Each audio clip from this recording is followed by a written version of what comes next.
Sydney. Nice. Yeah. Hi, Doing guys. Hi. Hi.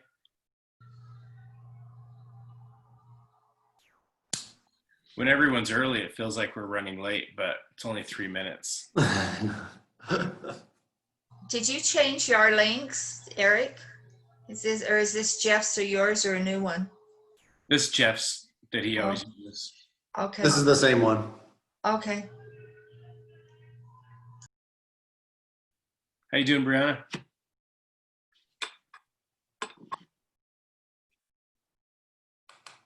Good. I always have to try to find my unmute button and it takes forever. I lose mine sometimes too. Yeah. Sorry I missed you this afternoon. No worries. Yeah, Jeff helped me out, so it was good. All good. Teamwork. Love it. Yes, I love it too.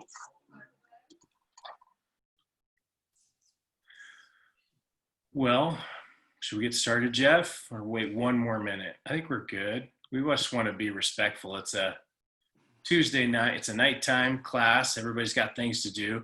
The intention here is not to, fill an hour worth of training. It's just to kind of go over a topic and remotivate and try to help you guys, get some momentum and some sales going. So we want to be really respectful of everybody's time. So I think I'll just jump in. You ready to go, Jeff? I'm ready. Awesome. So I'm going to share my screen. See now, Brianna, I lost my whole mute thing too. So where'd it go?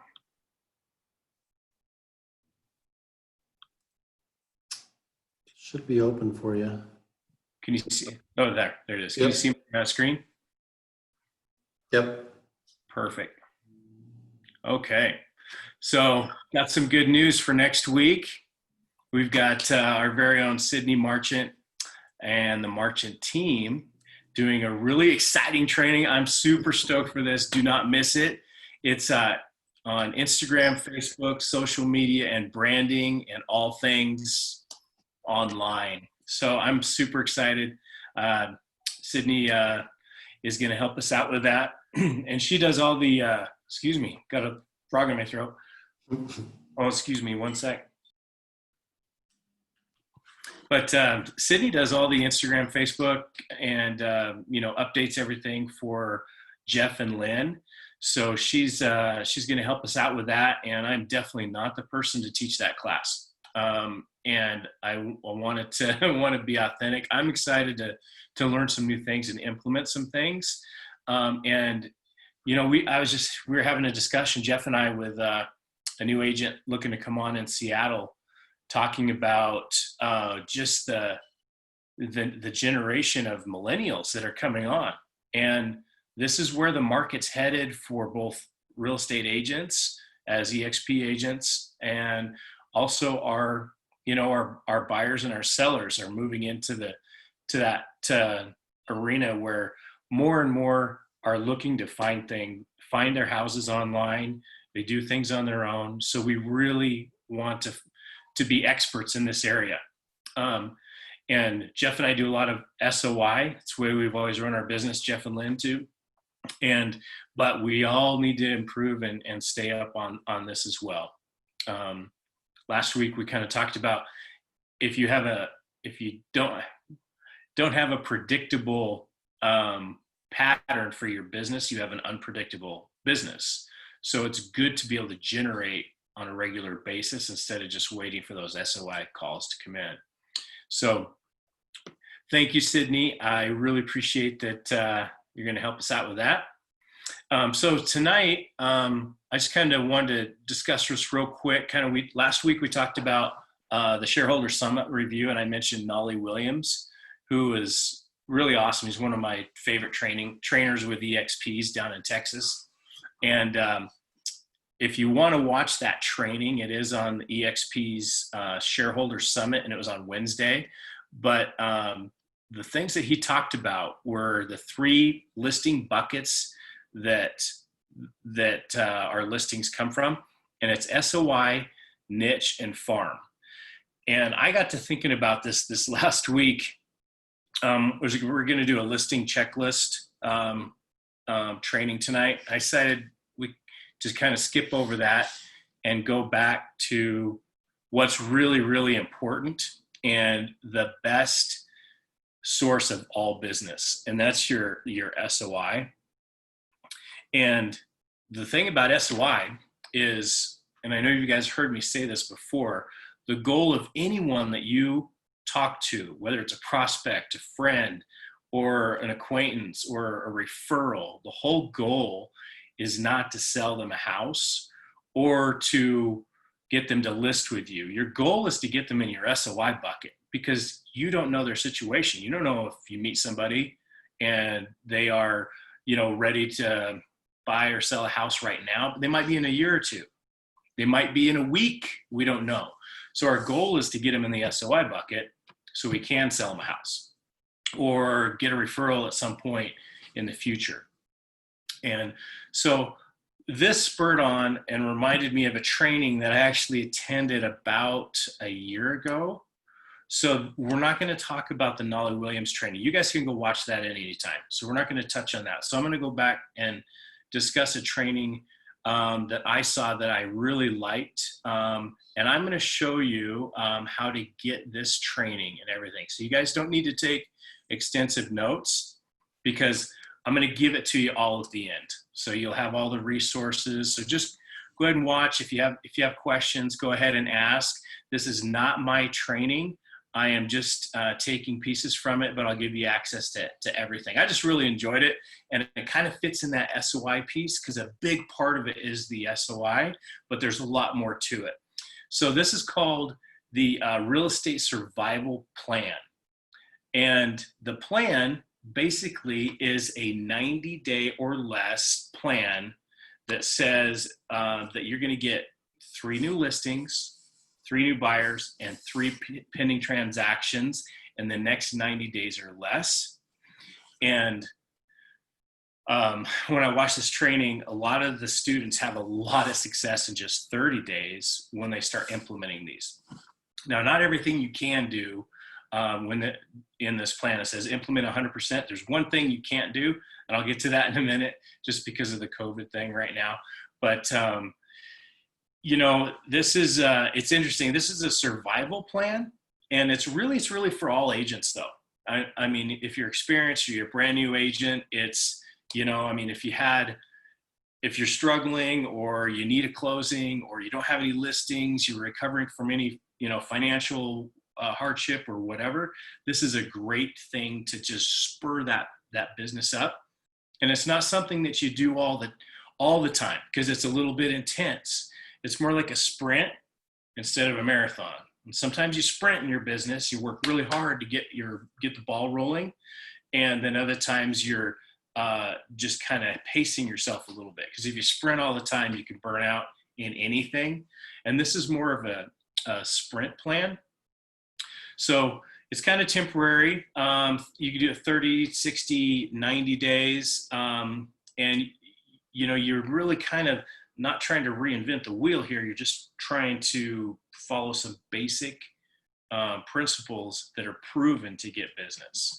And one thing that you want to think about during this, while we're going through it, is I want you to think about an accountability partner that can keep you accountable if you decide to do this.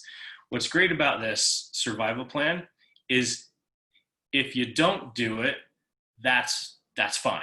Just take some good nuggets from it that'll help you increase your business. But if you want to do the plan, I'm sure it will definitely help you get started in the right direction. So the first thing you do is you make a list of your 100 past clients or center of influence contacts, neighbors, friends, anybody. So if you don't have any past clients, it's just going to be your center of influence or friends, neighbors, people you've known throughout your life, maybe high school or college or whatever. Put them in a Google Doc that you can just take quick notes, and then you can move to your KV Core. And you can start right on the KV Core as well. Just a great place to just, kind of load it up. But what I did is I created my Google Docs, and I just filled it all up and I pulled it from different areas so I could put it all in KV Core and all in one shot. So when you're making this, when you have your list put together, this might be a little bit a new concept for you, and it was new to me. I'd never heard it before, but it's called the Ford script, and we're going to get into it in just a little bit. But it's a really a cool pattern to help you become conversational in how you do things. And I really like it. So what is Ford? Have you heard of this before, Jeff? Ford?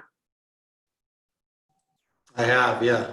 Oh, yeah. Okay. So it was something that I hadn't heard before, but you can use it when you're meeting new people, your center of influence. Center of influence is the same as SOI. I always say SOI, sphere of influence, just so you know, it's the same thing. When you're meeting somebody new, whether it's a neighbor, friend, or you're just maybe reaching out to past clients or people in your sphere, just keep this Ford in the back of your mind. And what's cool about it is it teaches you how to be conversational with people. Ford stands for family, occupation, recreation, and dreams. Dreams can also mean goals. So it's really just it's a memory jogger for you to think about, what do I need to talk about just to have a conversation? It just makes sense because when you think about it, a lot of times you'll talk about these things. You'll say, hey, how's your family? Or tell me about your family. If you're meeting somebody new, what do you do for work? What do you like to do? What do you like for recreation? What are your favorite hobbies to do? Not very many times do we talk about necessarily dreams or goals. So I like that's a piece that you throw in there as well in the Ford to just remind you of it, because a lot of times we don't think about those things. So why are those so beneficial? I really like this quote. I think it's a great quote. I've learned that people will forget what you said. People will forget what you did, but people will never forget how you made them feel. So in our interactions, you want people to remember how sincere you are and that you really care about people.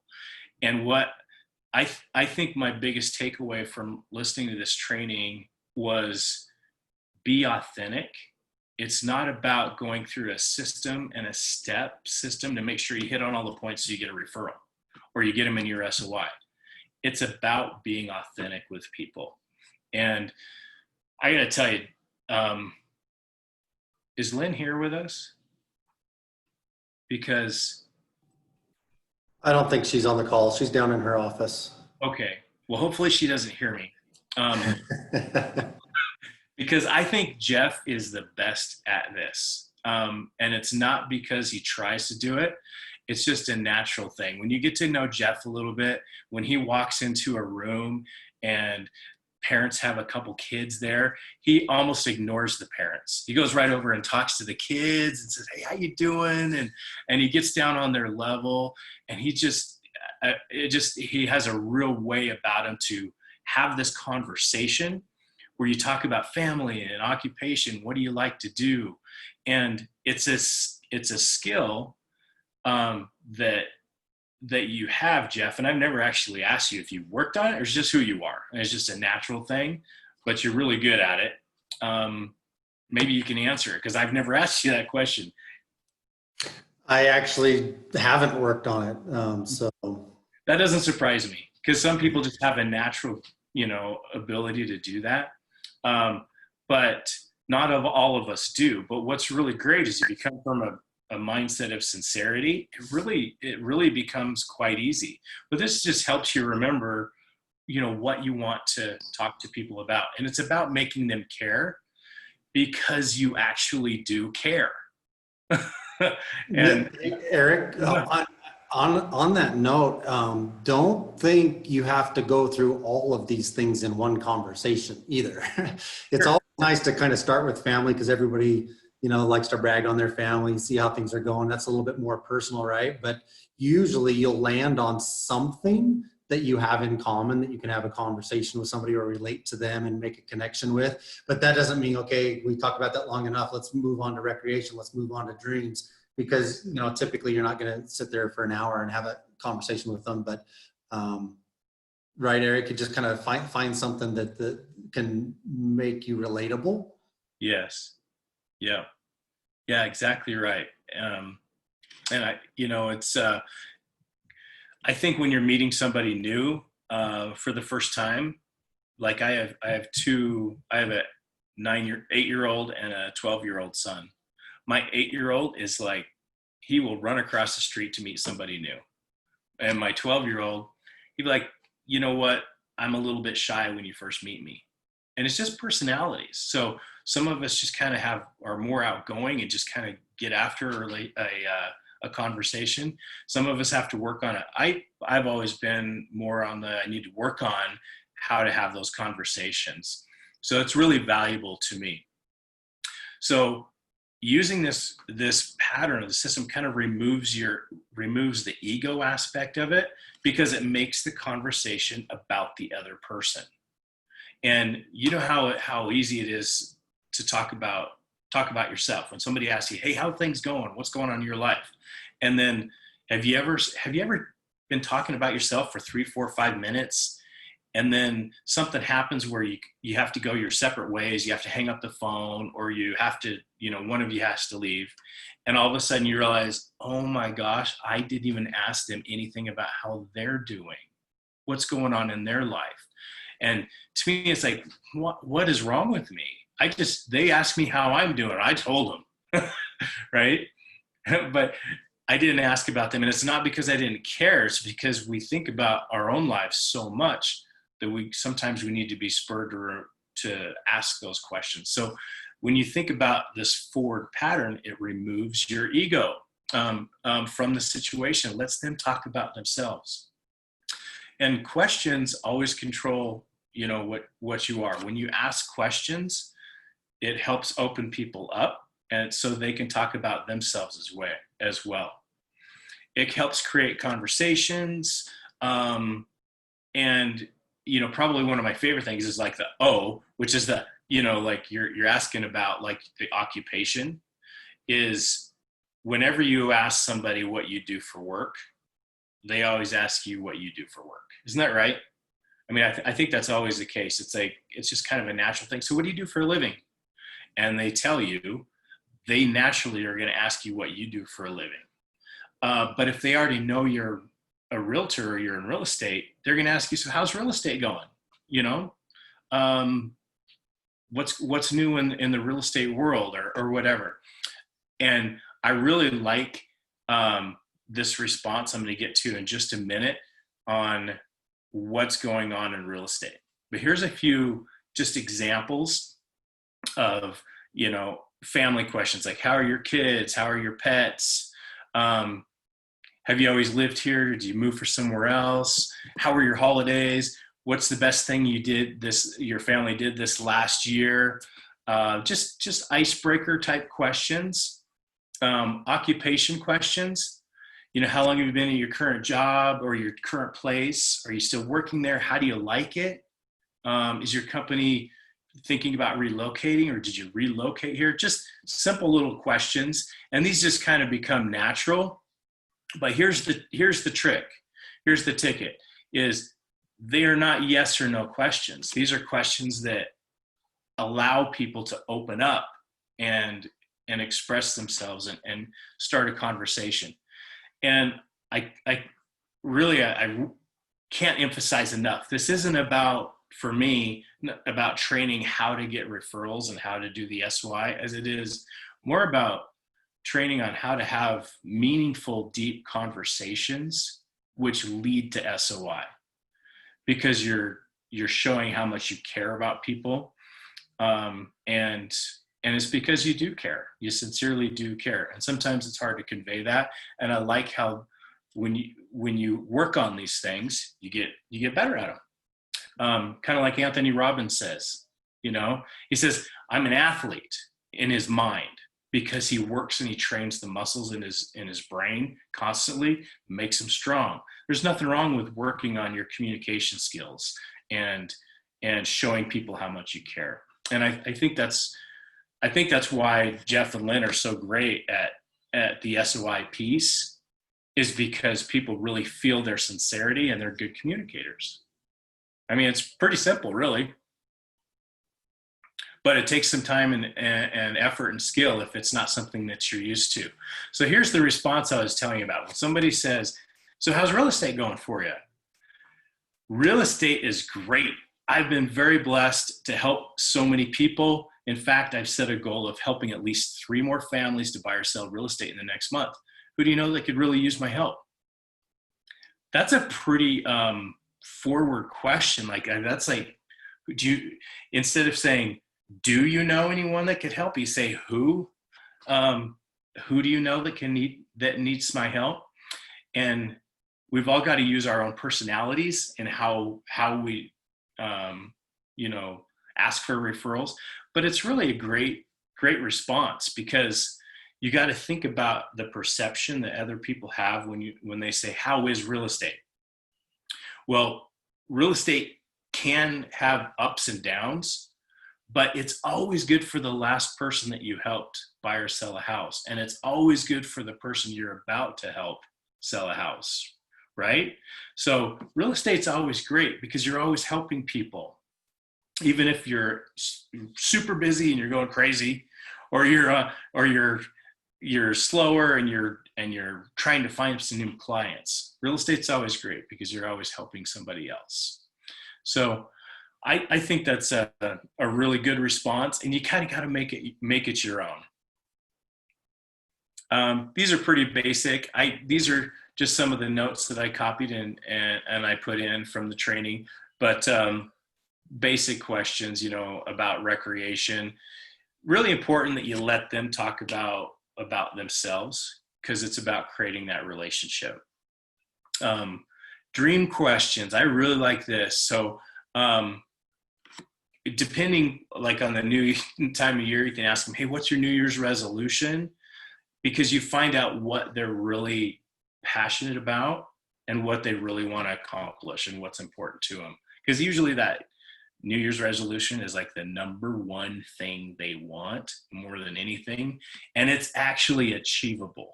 You ever notice that when somebody says for their New Year's resolution, I want to get a Ferrari this year, and there's no chance in hell they're going to get a Ferrari this year based on what they've done the past few years, right?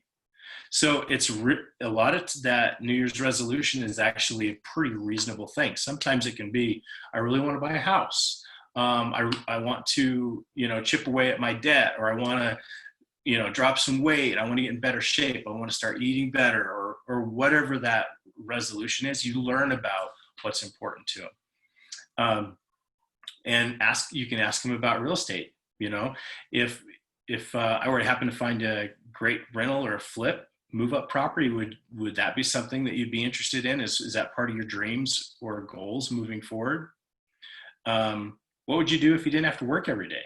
It's a great conversation piece to find out about somebody that you want to have in your SOI.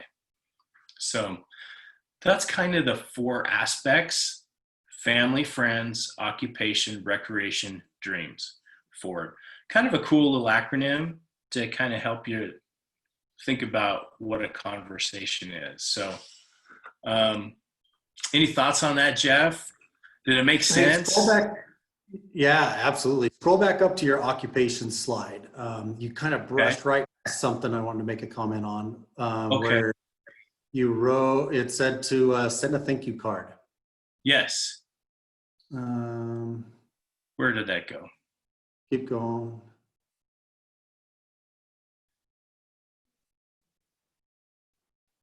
At any rate, it was right before the recreation. It's on there somewhere.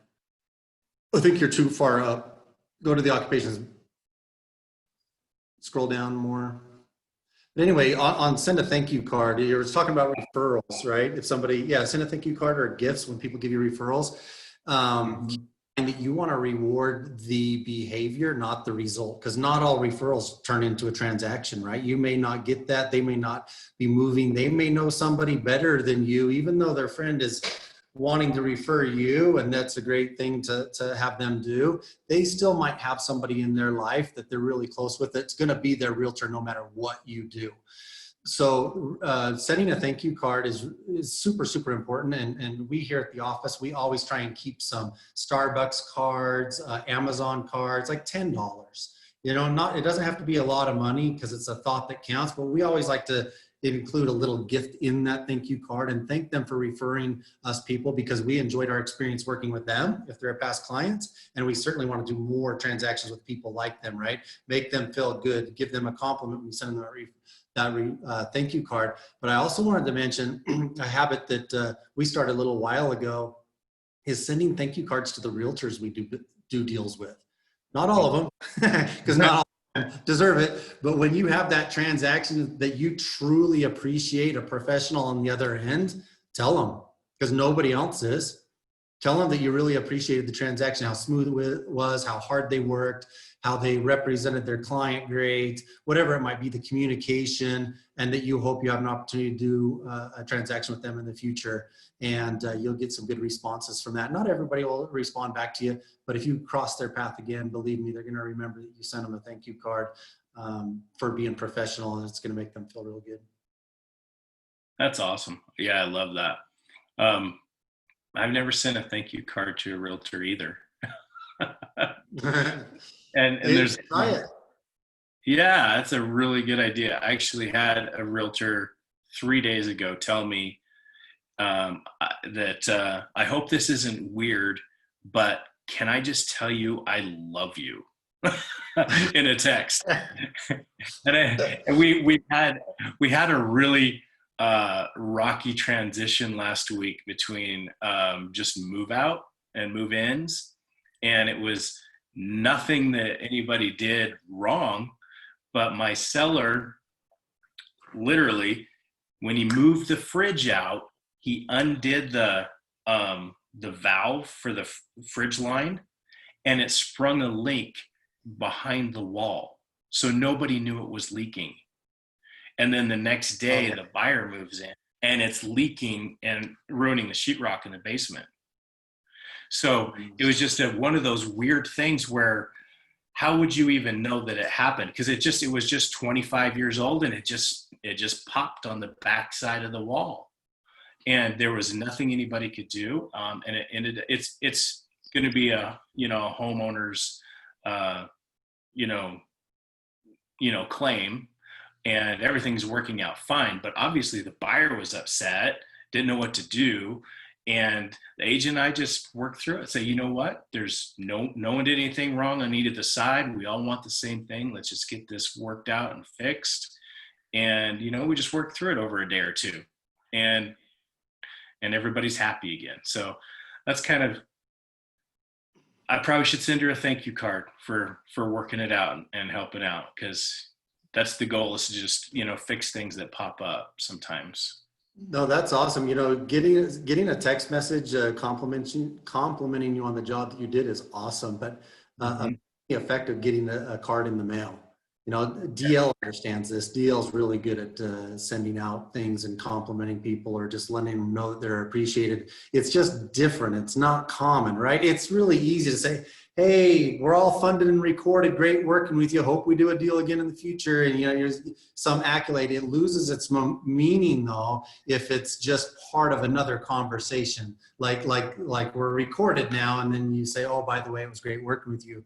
But if you take the time to write a handwritten card and mail it to them, that goes a long ways. Since I've never heard this before or thought of it, do you actually have just a thank you card with your logo on it? Is that what you've done? So we have thank you, thinking of you, congratulations. That's all it says on the front. They're very generic, right? It'll have our contact information on the back, but just on the front, kind of matches our logo colors or whatever. It's not about us. It's not really, I mean, these go to realtors, but they also go to clients, right? But we're Okay. not really trying to do a lot of self-promotion, but it's very simple. It just says, thank you, thinking of you, or congratulations, you know, like on a closing or whatever, that we just use. And when we run low, we just order another batch. Okay. So not something specific for realtors, kind of just a generic thank you with your info. Nope, just a thank you. It's just a simple thank you card. It's the note inside that matters more than the card. It doesn't even have to, it could just be a plain white card you bought at TJ Maxx, so, you know, buy the box for $1. You know, they got a bunch of just generic cards that you can buy. It's the note inside that gets it done. Love it. That's awesome. Well, this is actually part one of this whole system here. So that's number one. Make a list of your SOI and use the Ford system. So now I'm going to go all the way down to number two on this system for generating business. Okay, we already covered that. This is actually an additional piece of reasons why you would reach out to clients or friends or past, you know, acquaintances. This is mostly for past clients, but just kind of give a seller or buyer or under contracts updates, recently closed customers. You can ask them, do you need anything? I like this anniversaries one. When I was going through the training, it's guess what we were doing 7 years ago? Looking for a house. Just thinking of you, you know, kind of like a time of the year one, kind of fun. Just birthdays, congratulations, and you know, referral sources, thanking them. So we kind of talked about that already, but good stuff there. Just keeping top of mind, right? Second, next thing we can do is open houses. We've talked a lot about doing open houses, but part of what you want to do, obviously, is you want to get pre-approved buyers ready to go. So hold your own listings or use other listings of other agents. And we've talked about that training over. I'm not going to get into all that tonight at all. But if you need some help with that, just let me or Jeff know. Be happy to help you out in how we set up open houses for other agents, and we can find that archive on the training too. But this is a great part of I would say it's a required part of if you are looking to drum up some business over 30 to 90 days from now and you need something to do, open houses is where you meet people that you don't know, and it's face to face. 6 feet apart. So it's a great way to generate some business. And Jeff and Lynn are awesome at this. We should have Lynn do a little discussion on how she does open houses at some point, because she pulls really good buyers out of open houses. And I'm sure it's not what she says, it's how she says it that makes all the difference and how she presents it. But that'd be a good thing to hear from her on sometime. That'd be great. Sid will work on that. Yeah. So follow up with 100% of your existing leads. So this is the next step. So remember, this is all part of that 90-day plan or 30-day plan where you're kind of sprinting.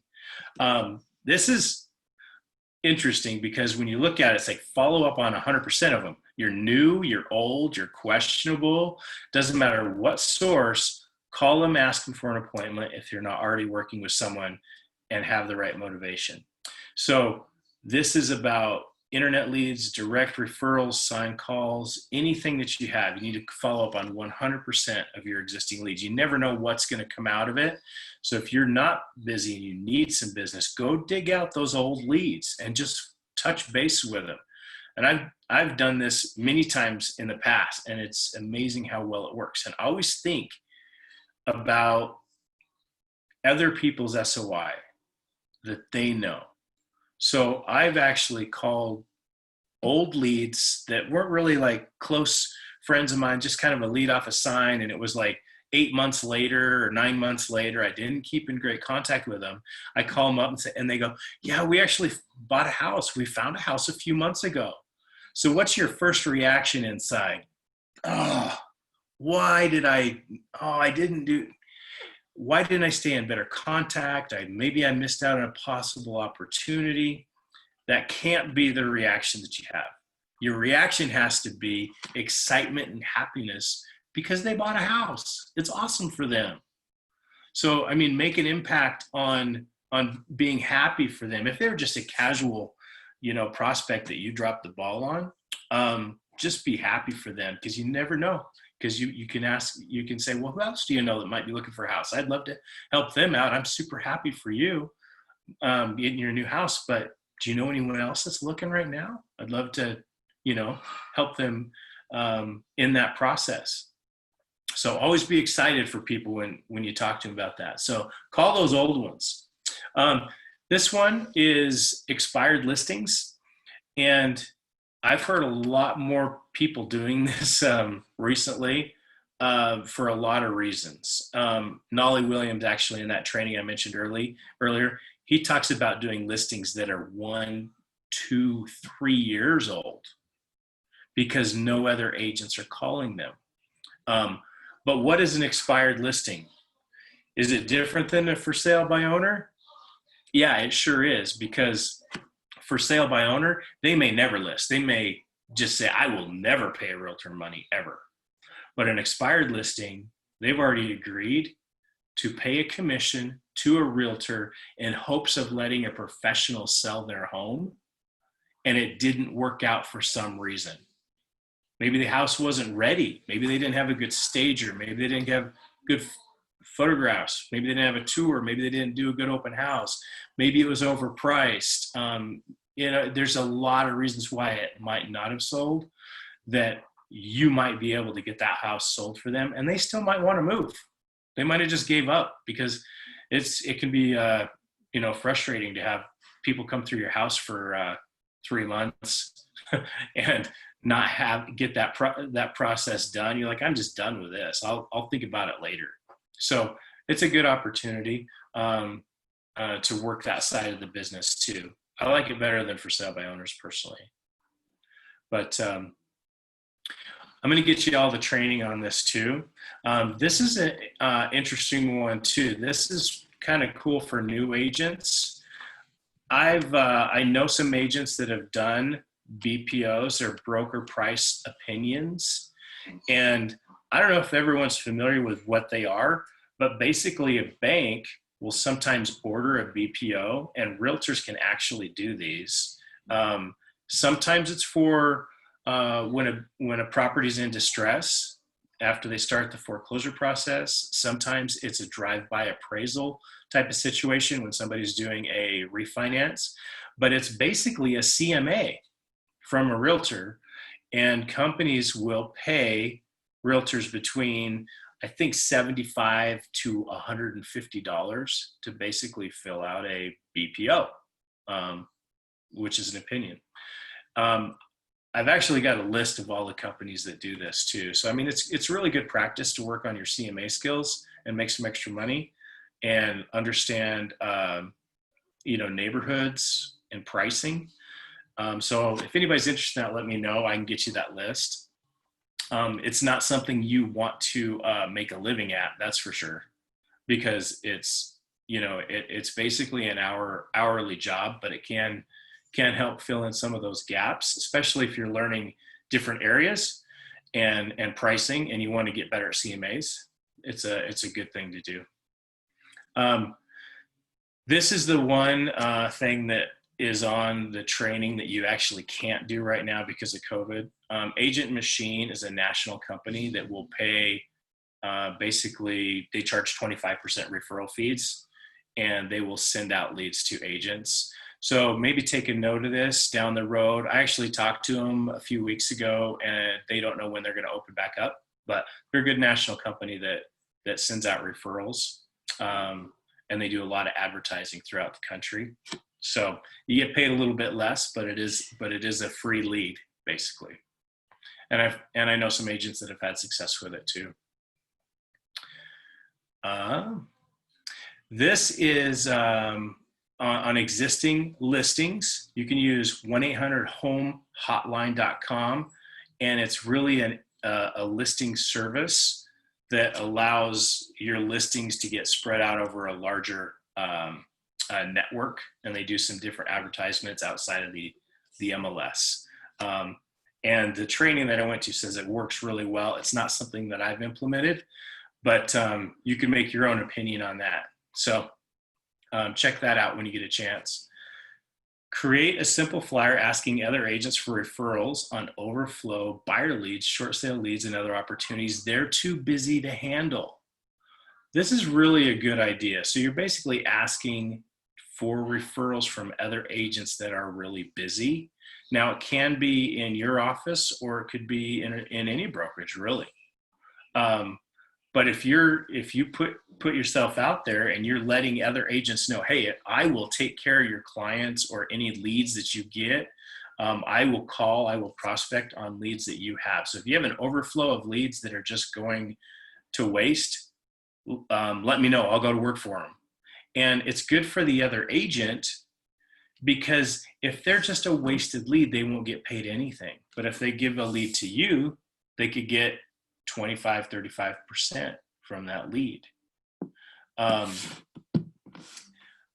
few years back, when I was doing a lot of advertising online, or not online, actually in the magazines, it was back in 06 and 07, some months I would get 1,000 leads in 1 month through my 800 call capture service. And I would work with the 15 or 20 that would connect directly to me. And I didn't divvy out the rest of the leads to be prospected for those other leads, which I certainly could have. It's a really good opportunity to work with some agents if they have a lot of extra leads. And this is going to be more people that do advertising and do a lot of social media. But just a thought. So if you know other agents that you want to maybe attract or work with, they might have some leads for you that you got to throw it out there. You won't get any if you don't ask, for sure. So I like that. If you have listings, do some price reductions. And, it's if they need to come down a little bit to sell, that's always a good thing to do if you're not getting the action that you need. We're kind of in a little different area right now in our market where it might not be as applicable, but sometimes when the market's a little slower, that could be a good thing as well on your current listings. So that is pretty much it. Can just kind of redo this process over and over. Obviously, the SOI is the biggest part of it and really developing some of those relationships. But there's really some other great techniques in here. And I'll post everything in the Marchant group so you can pull those down and get the full trainings and where to find them. So get an accountability partner and post it on your fridge, your office, your phone, print off your goals. If you do a 30, 60-day, goal, print it off, and make sure that, your accountability partner or your family knows what you're doing and why you're doing it. This is really kind of a sprint because you're doing all of these things at once. But if you don't decide to do all of it, just take some nuggets from it. And I hope it was valuable and helpful. One thing I love about EXP is we talk about it all the time, Jeff. The agents are so happy to help no matter whose group they're in. It just doesn't matter. And this training is actually something from Tim and Julie Harris, who are great coaches, and they're with EXP. And they recently opened up their coaching platform for anybody in EXP, not just in their group. And we talked about it a long time ago, but all you have to do is go to harrislearning.com and just create an account because you're with EXP, and you will have access to like the real estate treasure map, fundamentals, a lot of great information. And also, like they have open house systems that they use, and like their step-by-step processing and every single one of their scripts that they use. So I grabbed this Ford memory jogger script out of here, the Ford script, but they have scripts for every possible thing that you could want in real estate. This is all available on their site for us to utilize. It's awesome. Just because we're with EXP. So I grabbed most of this out, the training out of the fundamentals. So the training that I saw was I saw the 90-day action plan, and then also, where is it? It's not on here. Oh, it's this one. Yeah, it's the very first one. So I saw both of those quite a while ago, and Nolly just kind of reminded me of them. So reminded me of those trainings. Really, really good stuff.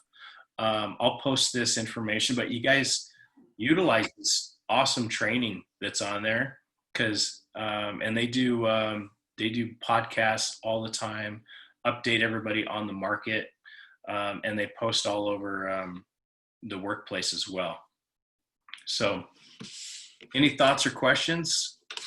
You know, Eric, what I loved about what you just presented with that 90-day sprint, there was a lot of things involved in there, right? But especially for newer agents, it will, if you do something like that and you're trying all these different things, both with buyers, both with sellers, what's going to happen is you're going to find something that you love doing. You're not going to love doing all of that, but niches are really important as well, right, Eric? And so you really know what you're good at, what your comfort zone is, where your sweet spot is until you do a bunch of things.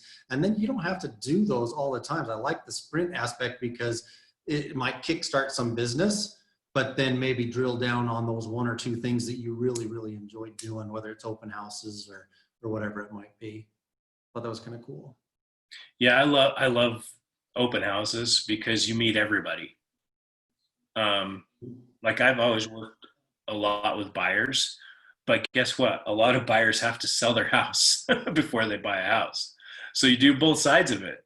You can't say I'm just going to be a listing agent or I'm just going to be a buyer's agent unless you're planning on referring out business. You have to do both, but you can focus on what you enjoy the most. So yeah, it's a really great point. Hey, I know this isn't an open house training, but it just reminded me of something else. And you've talked a lot about open houses, but how many times have you guys pulled a flyer at an open house to see the description on the property and the back of it's blank? I mean, that's a lot of real estate right there that's blank. And guess who takes most of the flyers? Neighbors. The neighbors. It's the neighbors. It's people curious what their neighbor is doing or whatever. So, and we haven't done this in a minute, but we used to always print information and a call to action to sellers on the back of our flyer for the buyers that has all the property details and information, whether it's a link to get a free market analysis or whatever it might be, or to sign up for market details to be sent to their email, some sort of call to action on the back for sellers. And that was kind of fun and unique because you don't see that very often. And it's all, you're using the paper anyway, you might as well print both sides. I love it. That's really great. Good stuff, Eric. Anybody have any comments or questions or input? It's really good information. Thank you. Appreciate this training. Thanks, Kim. Eric always brings it. I actually like this. I'm going to start trying to implement it. If I could get the open houses all started up, that would be nice too. But until I can get that going, I'll work on the other stuff. Yeah, Eric, if you can get me that list of those people that need the CMAs done too, that would be awesome. Yeah, for sure. Yeah, I'll post it in the Marchant group. So awesome. Well, I'm excited for next week too, Sydney. Thank you if you're still on. I appreciate you helping us out with that. Hi, Sydney. Yeah, no, it will be good, and I'm excited to have your and Jeff's input too. So for sure. Yep. Hey, in the chat here, Arlene, well, you heard Eric probably say that he's going to post that in the Marchant group, but she also said there's a killer comps for CMAs tomorrow at 1 p.m. It's a training at the Salt Lake Board of Realtors. Oh, wow. Yeah, so I think the link, I think, Arlene, what you said is the links on their Facebook page. That's a good class. That's great. Love it. Thank you, guys. It was great. Thanks. Thanks, Sherry. Killer Comps, 1 p.m. Awesome. Thanks for sharing, Arlene. That's great. All right. Well, thanks, everybody. Go ahead and text me back if you don't have access to the Marchant group, and I'll email them to you as well. Cool. Thanks, Eric. Thanks. Right. See you guys soon. you. See Yep. ya. Have a Bye. great night, guys. Talk soon. Reach out if you need anything.